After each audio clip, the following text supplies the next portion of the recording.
Have you ever felt like watching an English TV show is similar to trying to put a puzzle together without all the pieces? Fast dialogues, tricky slang, unfamiliar accents can turn something that's supposed to be fun and relaxing into something that's challenging, maybe even so frustrating that you simply want to give up. You're tired of watching English TV shows and needing subtitles. Before you go that far, before you give up, I've got a better way. In this Confident English lesson today, you're going to get a step-by-step method to follow complex storylines and catch fast dialogue without subtitles. Now, to be clear, mastering your English with TV isn't a quick fix. This is definitely more of a journey. But the actionable steps that you're going to learn here today will put you on the right path to watching your favorite English TV shows in English without subtitles. You'll also learn how to embrace different accents, idioms, and expressions at your own pace. Then, at the end, if you want to get my top recommendations for TV shows to start with, I'll tell you how you can get those.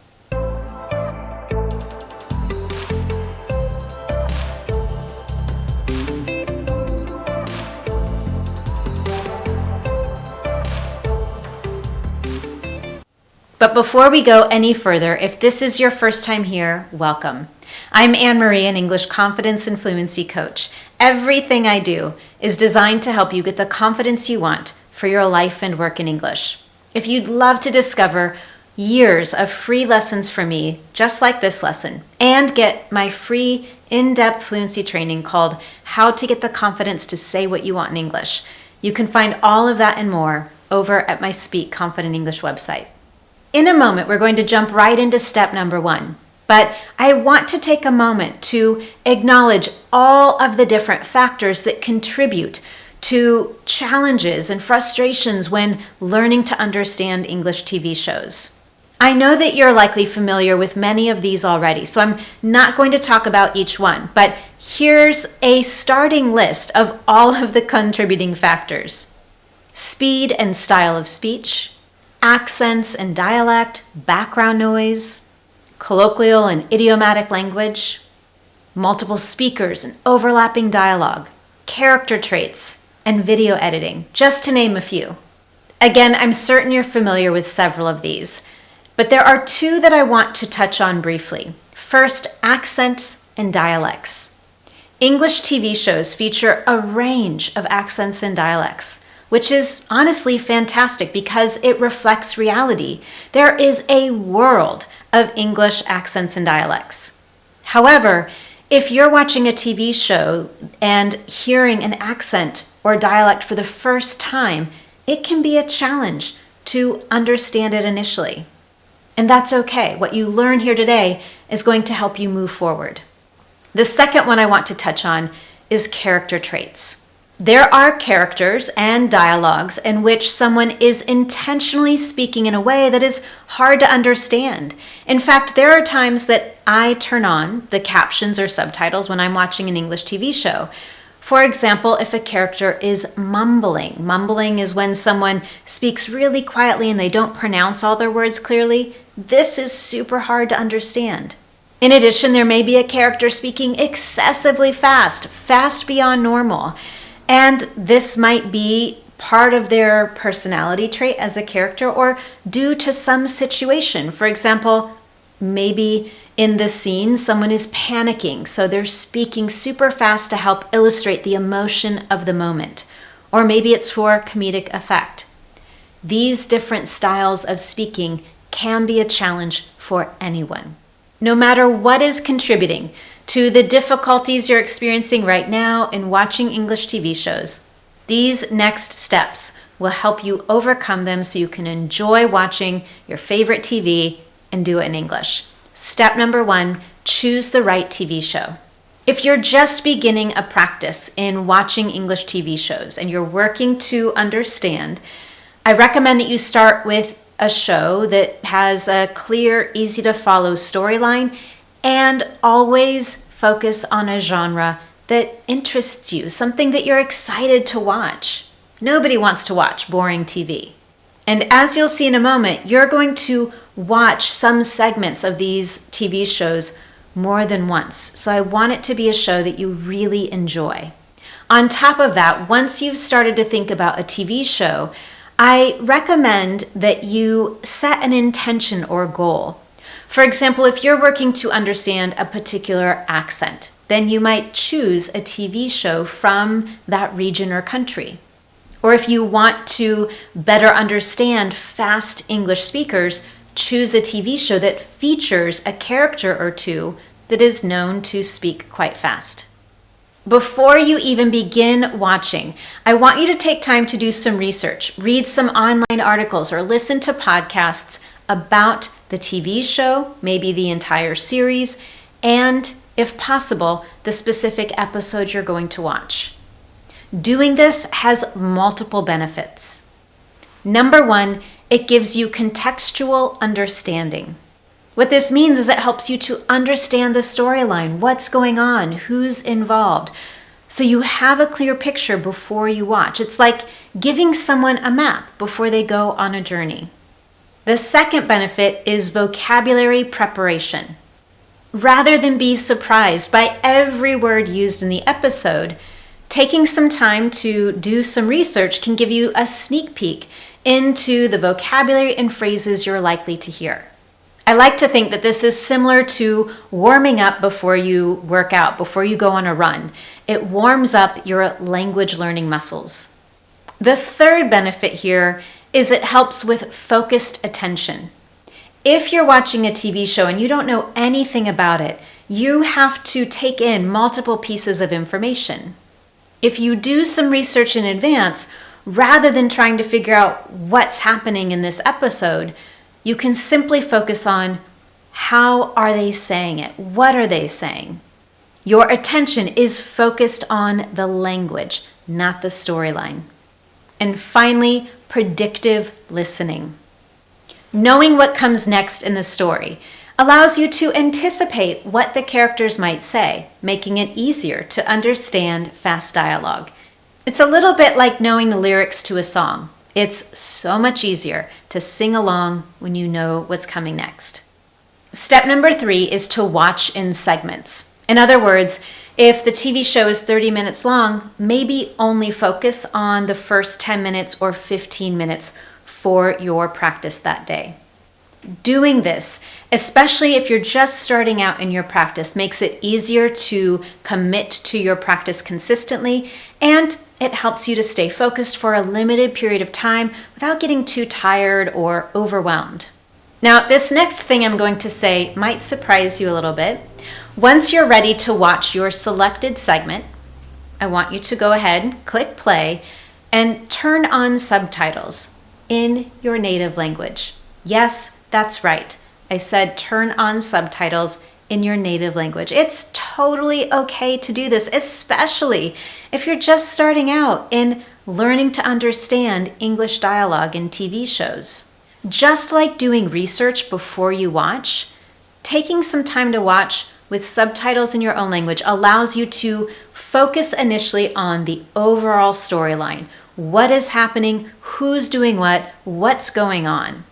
Having that understanding will make it easier for you when you switch to English subtitles or no subtitles to understand the English dialogue. You can put all your attention just on that. In fact, that's exactly what you can do next. After you've watched the first segment, perhaps 10 minutes, with subtitles in your native language, I want you to go back, watch again, click play, but this time use subtitles in English. Doing this will help you connect what is written with what is spoken, reinforcing your understanding of the vocabulary and pronunciation.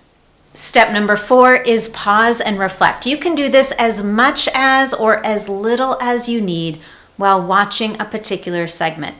Whether you need to go back to try to catch something that was said during a fast exchange, or perhaps there was an expression you heard that you really want to hear again, maybe a new vocabulary word, you can always pause and take a moment to reflect. Even better, you can write down notes or track vocabulary in a notebook.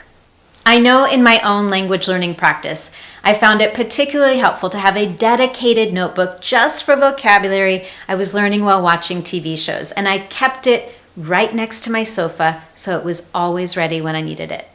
Step number 5 is summarize. Once you've hit your 10 or 15-minute mark, I want you to stop. Take a moment to write down a few notes. What did you observe? What did you learn? What was the storyline, and what were some of the key phrases or expressions in English that you heard?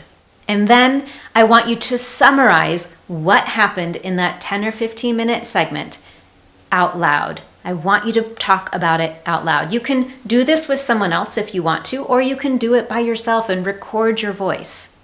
This process of summarizing does 4 key things. Number 1, it reinforces your understanding. In other words, it solidifies what you've learned, helping the dialogues and the plot to stick in your memory. Number 2, it tests your comprehension. If you can summarize what you've watched, then you've understood what was happening. However, if you're struggling to summarize, it may be an indicator that there were some big gaps in understanding, so it might be necessary to go back and watch the segment again before you summarize. Number 3, it enhances your vocabulary. When you summarize, you're actively using the vocabulary, the phrases, the expressions you heard in that TV show. This means that you're actively using the new vocabulary rather than just passively learning it through listening.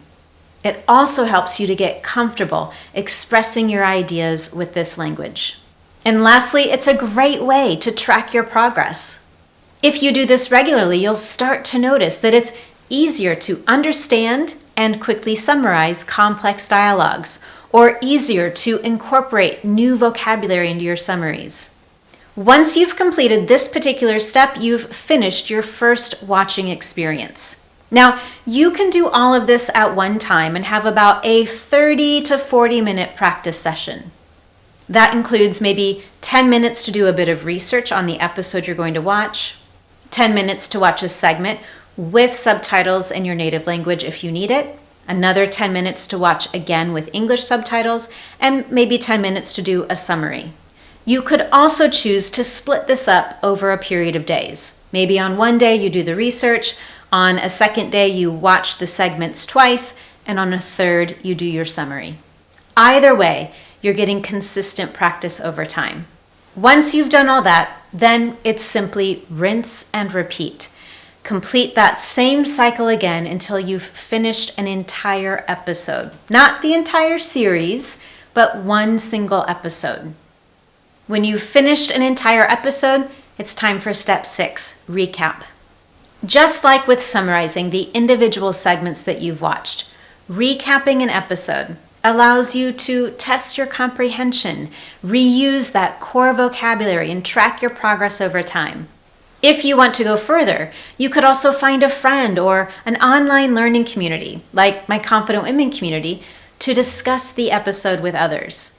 And then finally, step number 7, no subtitles.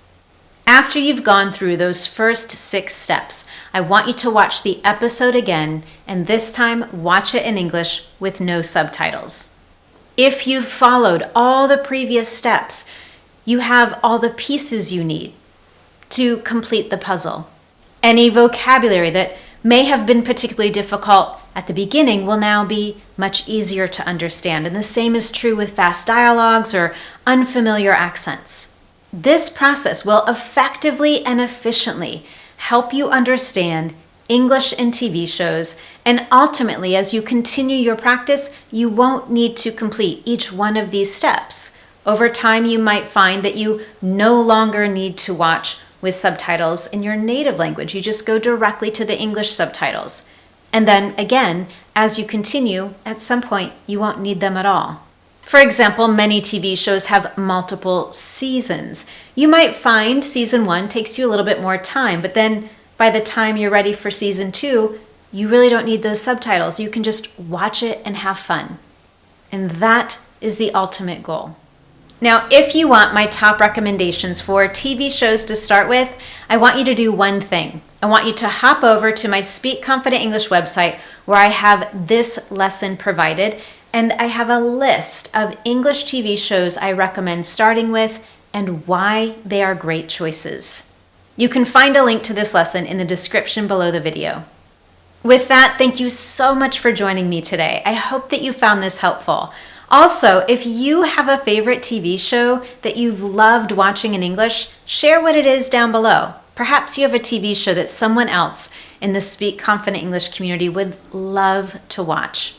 Now, if you enjoyed this, I would love to know. You can tell me in a very simple way. Simply give this lesson a thumbs up here on YouTube.